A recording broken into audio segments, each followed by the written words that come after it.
abubuwan da yake faruwa kamata a ce yanzu mun rufe wannan kes ɗin, amma na fahimci akwai tujjarun fitina, 'yan kasuwar fitina wanda ba sa son komai ya tsaya a yi ta fitina. Abun ya kamata a ce yanzu mun gama maganar Malam Lawan, ya kamata a ce yanzu an gama. Saboda ne, kamar yadda na faɗa a hudu ba, abu ɗaya ne za a yi ko biyu, kirawo shi a zauna shura ya faɗi hujjojinsa da abin da ya fahimta, wannan ya bayu ya gina misalin da ya gina, kuma yanzu misalin an ce mushi wannan misalin bai dace ba, mutane da yawa sun ga bai dace ba, ya ce na yi kuskure, na amshi nasiha, wannan misalin na janye shi, ina kan hujjoji da na tabbatar. Shikenan wannan case is closed. Ya kamata a ce an rufe qadiyya. Tunda me yasa ya kamata a ce an rufe?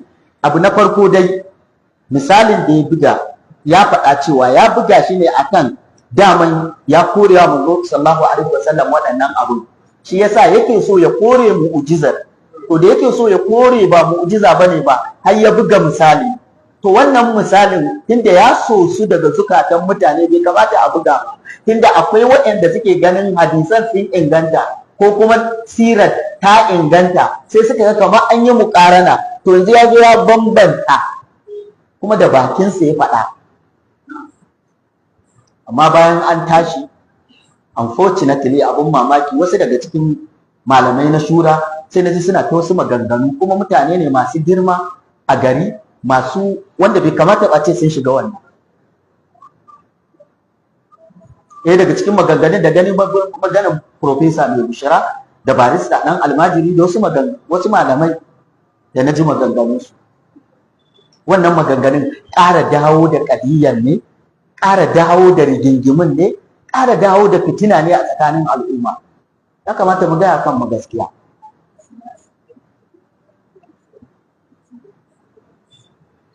In ɗaya daga cikinsu da na je yana cewa ai wanda ya taɓa manzo sallallahu alaihi wa sallam ko ya tuba sai an mai hukunci. Inda gaske ni na taɓa manzon Allah sallallahu alaihi wa sallam, ina so in taɓa shi ne. In ku na bayyana ba taɓa manzon Allah ba, qadiyya ce ta manzo sallallahu alaihi wa sallam nake so ba, dan ban yarda wannan ba. Mu'jiza ce ta manzo sallallahu alaihi wa sallam, wannan wani abu ne daban. In nayi nufin in ci mutuncin manzo sallallahu alaihi wasallam har da zuciya da gaske, to wannan na ci mutuncin da nufi na shine wasu malamai daga cikin malamai suka ce ko da na tuba sai an mun hukunci, ya zama to hukunci na kuma tuba na a wajen Allah. In ina da niyya, to in a aslan tun farko ni da ban ni da niyya, wani ne ya fahimce ni kuma na ce ni ba haka nake nufi ba, ban taɓa kawo manzo sallallahu alaihi wasallam ba haka, ba wanda nake girmamawa bayan Allah sai manzo sallallahu alaihi wasallam. Ba zai yiwu ba in yi wannan maganar. Ya kamata a ce ba za mu ɗauko hukuncin wanda da gangan ya yi niyyar taɓa manzo sallallahu alaihi wasallam ne. Kuma ni din nan da kuke gani aqida abinda na yi imani da shi ya sha bamban da yawa daga cikin hatta malaman ahlus sunna. Ni abinda na yi imani da shi, ba wani mutum da zai taɓa manzo sallallahu alaihi wasallam yana musulmi da gaske manzon Allah yake so ya taɓa.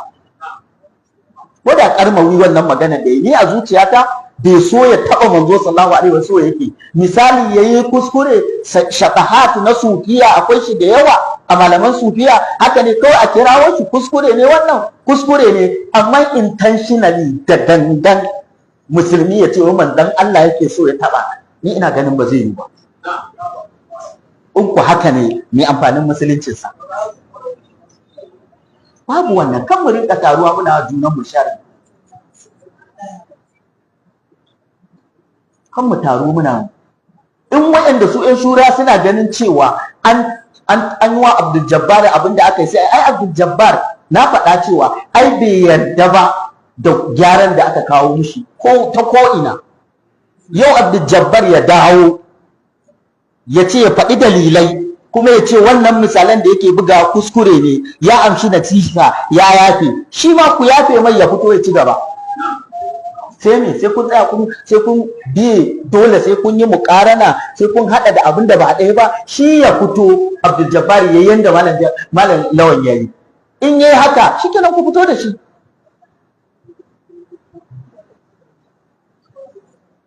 Malam ba lokaci ne da zamu rinka fitina a junanmu ba lokaci ne da zamu yi ta rura ruwan fitila. Maslahohin da zamu kashe, tsara abubuwan da yake gabanmu, abubuwan da aka samu gaba a musulunci, abubuwan ba za ka iya kirgawa ba. Ya kamata duk wani tension, masu tension da masu ziga da menene, muna da hankali, mu fito da hankali mu san menene yake gabanmu. Musulunci shine dai a'ala akan komai. Musulunci a sunan musulunci, da yawa daga cikin abubuwan musulunci na yarda dukkanmu, da mu da 'yan tijjaniya da 'yan kadiriya da 'yan baruwanmu da 'yan harka islamiyya da 'yan menene duk suna kare shi a matsayin musulunci. To in kuka zo kuna wa junanmu sharri, muna bibiyar junan, muna ganin sai mun ci bayan junanmu, sai mun burge wasu, sai mun rama abin da aka yi, to wannan kenan ba musulunci muke ba.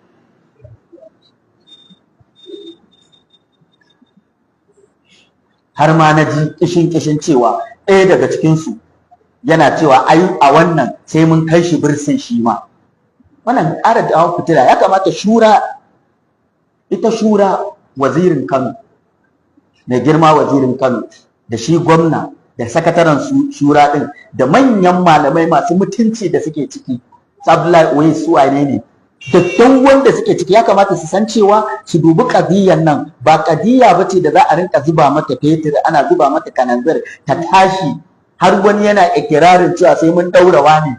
In ka ɗaure shi wata riba ka ce, kuma me ma ɗaurin?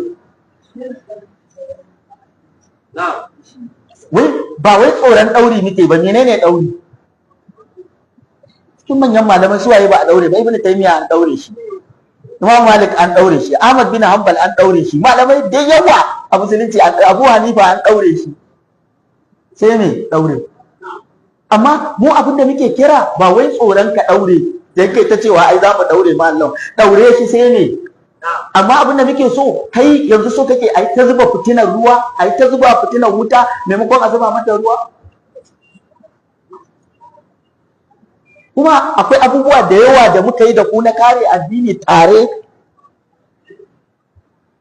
Aka zo magana, an zo magana siyasa cewa wannan yayi in ahlu sunna ku yi ƙuri'a, ku sai mun za ta yi aiki, su ma ƴan ɗariƙa suka tashi ku yi ƙuri'a. Na ga barista yana magana ahlu sunna su yi ƙuri'a, na ga Nura Arzi, malam Nura Arzi yana magana cewa ai wannan dinne ne da childless, wannan yarinta ne. Mu duba tarihin siyasar Kano 2003 da shekarau ya hau mulki, akwai wata ƙungiya ɗaya da za ta bugi ƙirji ta ce ita ɗaya ta kai shekarau? Da 'yan izala, da 'yan ɗariƙa, da 'yan tajdid, da 'yan umma, da 'yan MSS, da 'yan dukkan harkatin islamiyya su suka haɗu waje guda suka tabbatar da wannan abu. Kuma a wannan lokacin akwai 'yan izala kuma da 'yan ɗariƙar da suke wani kam guda wanda ba sa tare da wannan kam ɗin. Aka zo 2007 a kowane kam da wanda suka kobari bayan shekaru, da wanda suka kobari bambici wanda aka sa a kowane ɓangaren shekaru, akwai 'yan ɗariƙa, akwai 'yan tijjaniya, akwai 'yan ƙadiriya, akwai 'yan izala, akwai ahlus sunna, akwai 'yan tajdid, akwai MSS, akwai me, da haka muka haɗu waje guda. Kun sani mun sani, tare da ku muke mitin mu kai har karfe 2 dare. A bangaren garban bici akwai 'yan ɗariƙa, akwai 'yan izala, akwai su malam Abba, su malam Aminu Daura, su malam Nazifi, su Kandahar, sun Sani Ashir, duk suna tare, suna can cewa su kai wannan. Aka zo 2011 Salihu ta kai, a dai bangaren ta kai duk akwai 'yan izala, akwai 'yan tijaniya, akwai 'yan kadiriya, duk su malam Nura Arzai din nan, su malam shehin su wane ne duk muna kam din ta kai da ku. Can mun wajen Kwankwaso su malam Abba, su Aminu Daurawa da 'yan ɗariƙar ku su wane ne Usman Mandawari, so duk waɗannan suna can. aka zo 2015 haka har recently din nan gawuna dan tijaniya ne ai, amma a cikin shi su barista din su malam lawan su wane ne duk da suke gindin ba ne da yan dariƙa da ba tare suke mitin ba su kai karfe 2 dare ya gawuna zai kai a wajen abban da yan izalar da yan dariƙa da yan tijaniya ba har da raba dare kuke baya zai kai. Kuma duk wannan gwamnatocin da aka yi tun daga kan da aka yi hizba da aka yi shari'a commission da aka yi zakka da hubusi duk ba haka muke taruwa ba tun daga 2003 din 2007 2011 har muka zo mu har yanzu din nan a sa ciyaman dan izala kwamishina wan dan dariqa kwamishina tu dan qadiriya wannan haka ake forming din yanzu haka in ka je shari'ar kwamishin na shari'a haka ne, in ka je zakka da hubusi haka ne, in ka je hizba haka ne, duk ba tare ake ba.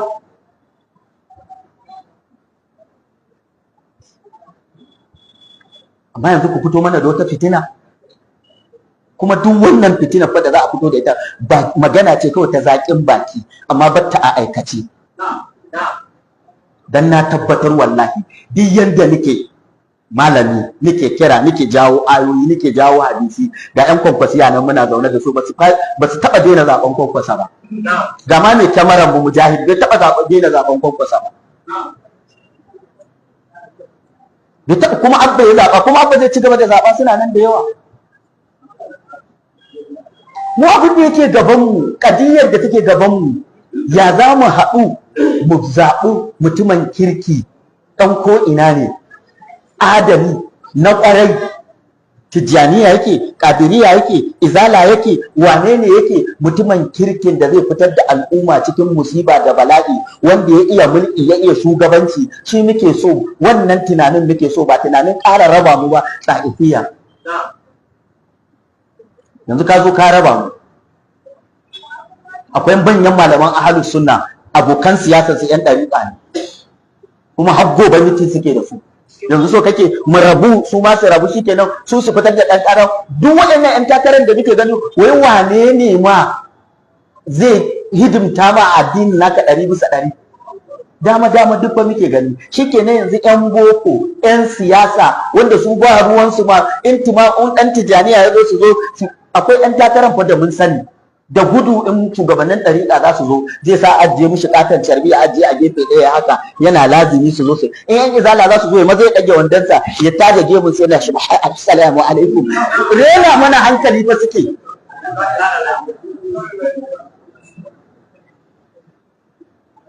kuma shikenan sai mu zo mu ruɗu da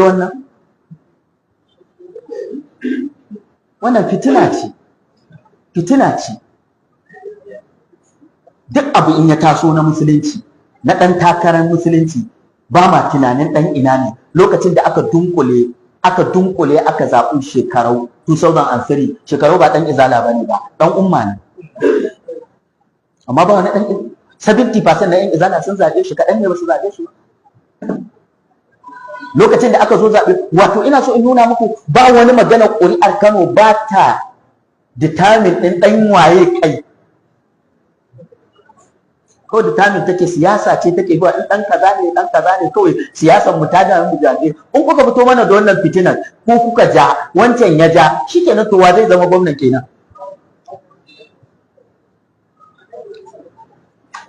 yaushe ma a musulunci muke tunƙaho da yawa abin takaici yanzu da yan izala da yan ɗariƙa har suna magana wai akan yawa muna da masallatai muna da mutane shi ma wancan yana muna da mutane wani yawa a haji wake maganar yawa gaskiya tana buƙatar wasu mutane masu yawa abin da gaskiya take buƙata menene daidai me dalili ba ruwana da ku miliyan 10 ne a Kano sai ne in ba ku akan gaskiya aikin banza ne ba abin da za ku yi kun fa kogi ce bal antum yawma idhin kathir lakinnakum gusa ka gusa isai haka manzo Allah ya ce kuna da yawa sai dai aikin banza ne kun kogi ne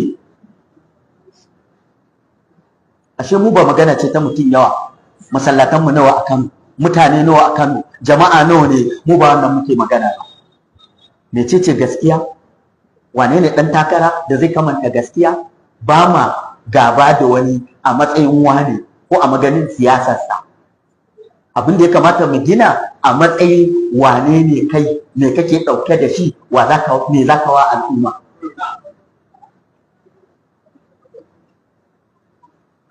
Wannan voters education ɗin ƙuri'a, mu yi tunani a kan ƙuri'a. Dole Najeriya sai mun zo mun koyar da mutane shi.